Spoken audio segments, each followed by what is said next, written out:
A sloth, a donkey, and a curious human. Send a prompt and see what they're doing.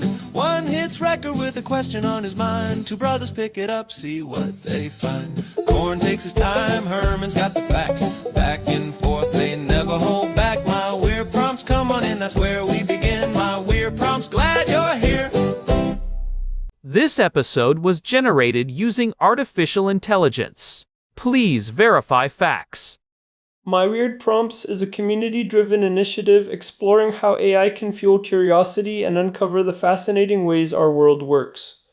GPU compute for this podcast is generously provided by Modal. Learn more at modal.com. I was reading about the launch of the Lagos Education Access Fund last week, and it struck me that we are witnessing a massive industrial shift in how governments actually buy social change. We have spent plenty of time on the show discussing social impact bonds, which always felt like these artisanal one-off experiments.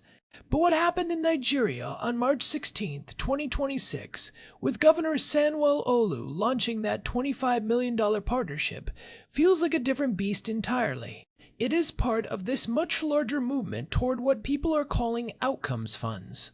Today's prompt from Daniel is about exactly this evolution, specifically looking at the Education Outcomes Fund and the massive £500 million fund the United Kingdom is spinning up for child poverty.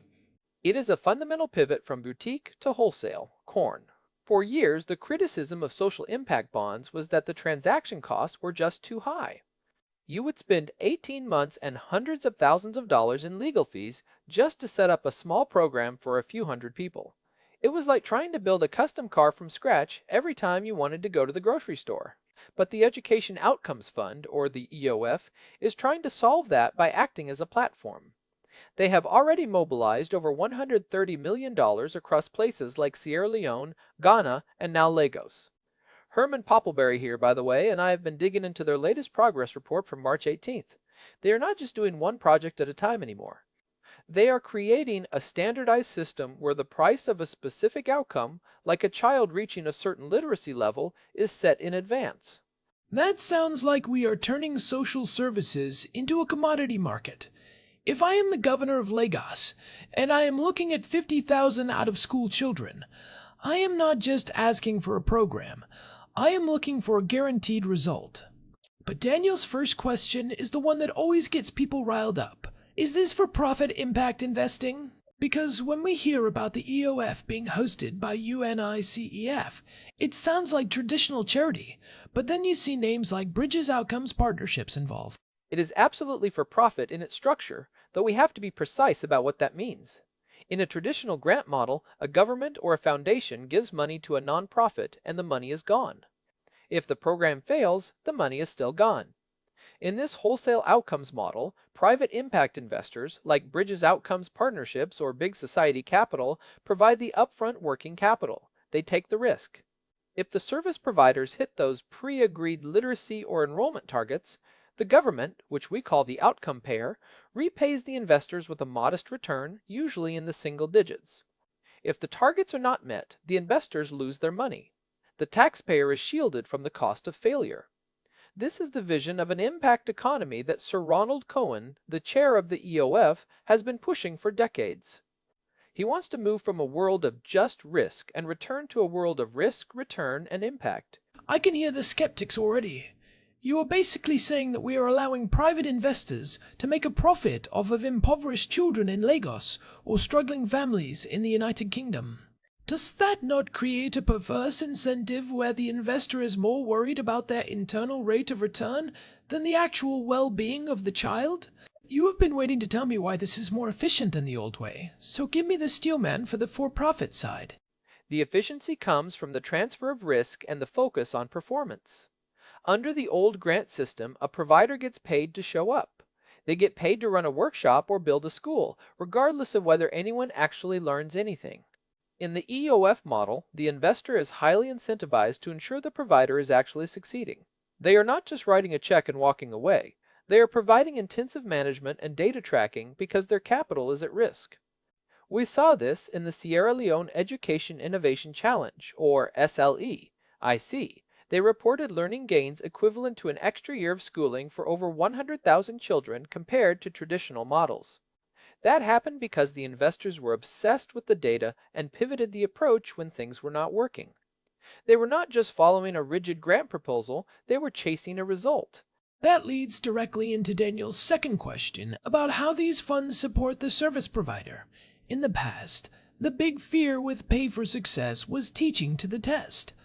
If you tell me you will only pay me if a kid passes a specific literacy exam, I'm going to spend every second on that exam and ignore everything else that makes a child whole. How does a massive fund, like the £500 million Better Futures Fund in the United Kingdom, avoid that kind of metric fixation? This is where the technical side gets really interesting. The EOF and the Better Futures Fund use something called an outcomes rate card. Instead of a rigid contract for a single metric, they create a menu of prices for different results. For example, you might get a certain amount for a child re-entering school, a different amount for them staying for a year, and another amount for a specific jump in reading scores. This allows for a more holistic view. But the real secret sauce is technical assistance. Unlike the early social impact bonds, these funds have dedicated teams that work with the small, local nonprofits. They help them with data systems, financial management, and operational scaling. They are not just judging them, they are coaching them to hit the targets. Mila Lukic, the CEO of Bridges Outcomes Partnerships, often emphasizes that their role is to provide the flexible capital and the management expertise that these smaller providers usually lack. But wait, if the investor is the one providing the coaching, are they not just micromanaging the nonprofit to ensure their own payout? I am picturing a local charity in a London borough trying to help kids at risk of reoffending, and suddenly they have a bunch of suits from a private equity firm telling them how to run their youth club because the summer bidding for that £500 million fund is coming up. It is a partnership, not a dictatorship. The providers actually tend to like this model because they have more flexibility. In a traditional government grant, you are often locked into a very specific line item budget. You have to spend exactly this much on pens and exactly that much on rent. If you realize halfway through that you actually need more social workers and fewer pens, you are stuck in a bureaucratic nightmare to change the grant. In an outcomes fund, the government does not care how you spend the money as long as you get the result. The provider and the investor can pivot in real time. This is what we call moving from inputs to outcomes. It gives providers the freedom to innovate. If they find a better way to reach a child, they can do it without asking for permission from a government clerk. I want to push back on the scale of this. We are talking about a $1 billion goal for the EOF by 2030. That sounds huge until you realize that national education budgets are in the hundreds of billions. Is this really a wholesale shift? Or is it just a slightly larger boutique? Even the UK fund, £500 million over 10 years, aiming to help 200,000 children. That is a drop in the bucket for a country of 67 million people. You have to look at where this fits in the broader international finance landscape, which was Daniel's third point. These funds are the primary example of what we call blended finance. They sit right in the middle between traditional foreign aid, like what you would see from the World Bank or the Global Partnership for Education, and pure private capital markets. The goal is not to replace the entire education budget. The goal is to use that $1 billion as a catalyst to prove what works. Once you have a proven rate card for literacy in Nigeria, the government can then take its own massive budget and start buying outcomes directly using those same metrics. It is about moving the entire public sector toward a performance culture. It is a way to de-risk innovation for the government. It sounds like a very corporate way of looking at the world, which I know appeals to your nerdy side, Herman. But there is a sovereignty issue here. If the Education Outcomes Fund is the one setting the metrics and the prices, are they not effectively setting social policy for a sovereign nation? If I am a citizen in a country where the EOF is active, I might wonder why an independent trust fund hosted by UNICEF is the one deciding what a successful education looks like for my children. That is a valid tension, and it is something Amal Carball, the CEO of the EOF, has had to navigate carefully. The way they handle it is by ensuring the government is the ultimate outcome payer. The EOF does not just walk in and impose a model. They work with the national government to define what the target should be.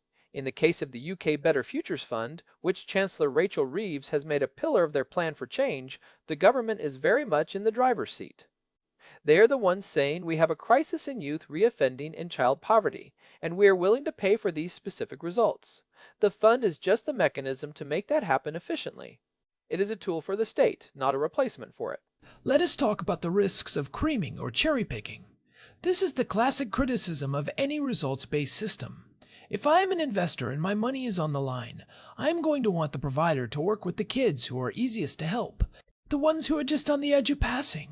Why would I ever take a risk on the most difficult, most traumatized, or most remote children if the payout is the same?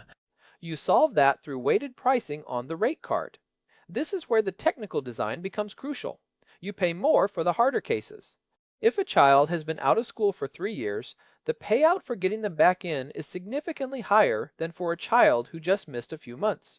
You can also use eligibility requirements to ensure the program is only targeting the most vulnerable populations. If you get the pricing wrong, you create bad incentives. But if you get it right, you actually drive resources to the people who were previously ignored because they were seen as too difficult or too expensive to help under a flat grant model.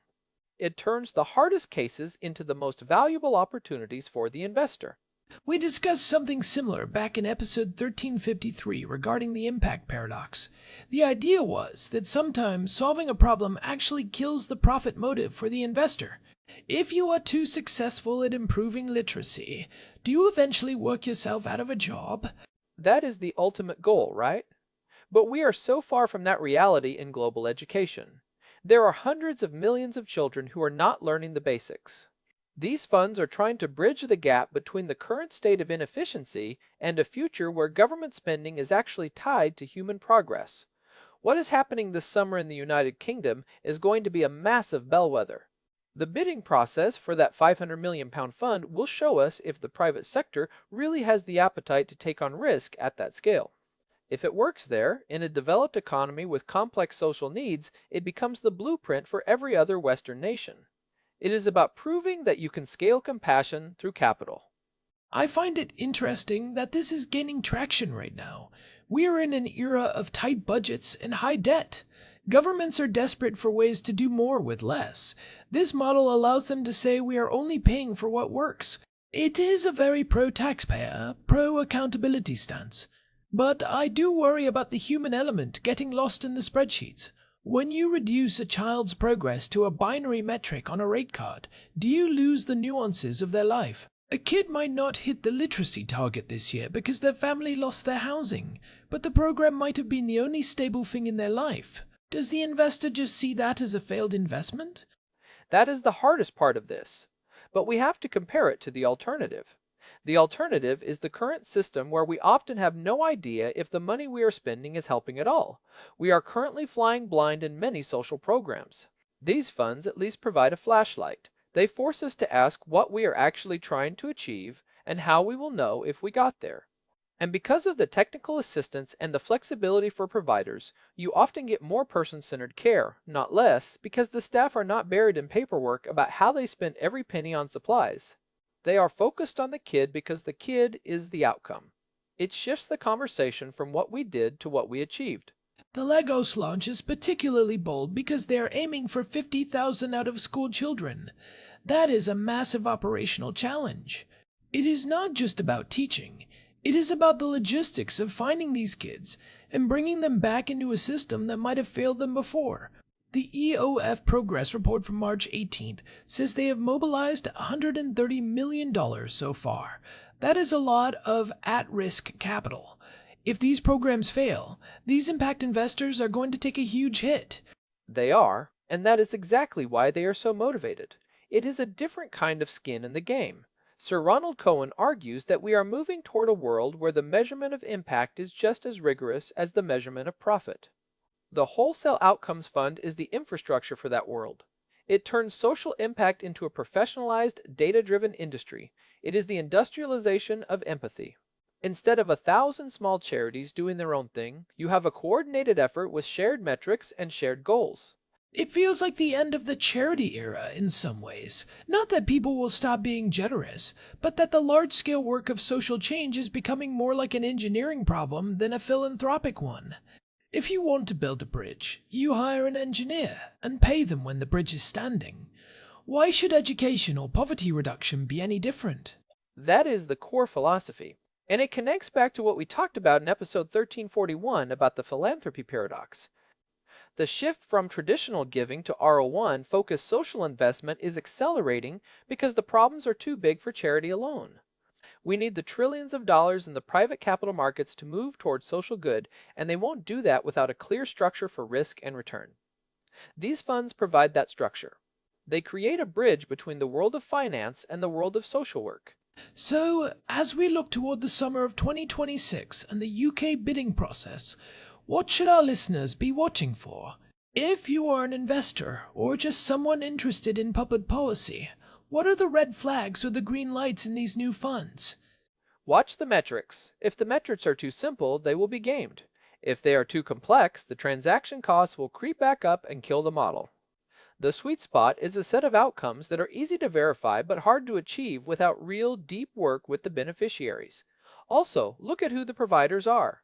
If it is only big international NGOs winning the contracts, then the model is failing to support local capacity. But if you see small, local organizations getting the technical assistance they need to scale, then the wholesale model is actually working. The goal is to empower the local provider, not just the international investor. It is a high-stakes game. We are essentially betting that the tools of capitalism can solve the problems that capitalism is often accused of creating. It is a bold experiment, and the next few years will tell us if it can actually reach that $1 billion scale, or if it will get bogged down in the same old bureaucracy. The Lagos Education Access Fund, or LEAF, is a $25 million test case for this. If they can reintegrate 50,000 children in one of the most complex cities on Earth, it will be hard to argue with the results. The EOF reaching 10 million children by 2030 is the big goal. If they can hit that, it will be the most significant shift in development finance in our lifetime. It moves us away from the colonial model of aid, where we just drop money from above, and toward a model of partnership based on mutual accountability. It is about dignity for the provider and results for the child. Well, it is certainly more interesting than just another government white paper. I am curious to see if the UK fund can actually get matched by that other £500 million from local governments and philanthropists. That would bring the total to £1 billion just for children in the UK. That is a serious commitment to the outcomes model. Rachel Reeves is betting a lot of political capital on this. It is, and it puts the United Kingdom at the forefront of this movement globally. They are treating child poverty like a problem that can be solved with the right incentives and the right data. It is a massive test for the current government's plan for change. If they can show a real reduction in youth reoffending and child poverty through this model, it will change how social policy is made forever. We will have to keep a close eye on those summer bidding results. For now, it seems like the era of the boutique social impact bond is officially over, and the era of the wholesale outcomes fund has begun.